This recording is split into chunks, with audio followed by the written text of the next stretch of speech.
You and Braden did a story, and yeah, you know how I interviewed Dr. Klotbach from Colorado State on the hurricane season, and he was giving his assessment. Well, incidentally, the National Hurricane Center, they go through these analysis process, and they produce these reports. It takes them a while to get through this data. But incidentally, guess what? We are already one ahead in the hurricane season already, and we have not hit June 1st. Here's what I mean. Now, the hurricane season officially starts on June 1st and goes through the end of November. Each year, the Hurricane Center is tracking these disturbances that they highlight in the Caribbean, in the Gulf of Mexico, and the Atlantic. And then they do what's called a post-analysis review, where they look a little bit closer at the core of the system.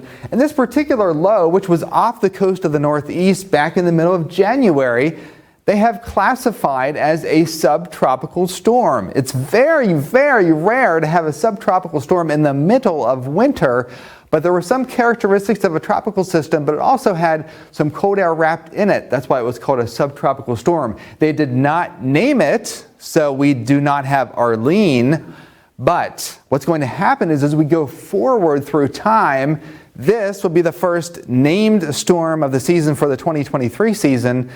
But when we get that tropical depression that forms late in May or June or early July, whenever it happens, it's actually going to be named Tropical Depression 2. This one would be considered number 1. So we are already one into the at least one named storm without the name Arlene in front of it into the season.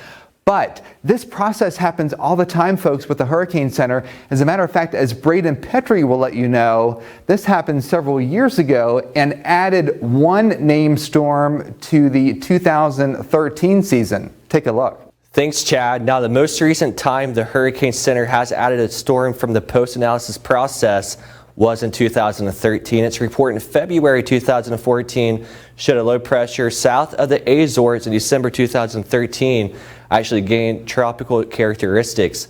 So this pushed the named storm count from 13 to 14 for the 2013 Atlantic hurricane season. But Chief Meteorologist Chad Merrill, I'm Braden Petrie for Newswatch.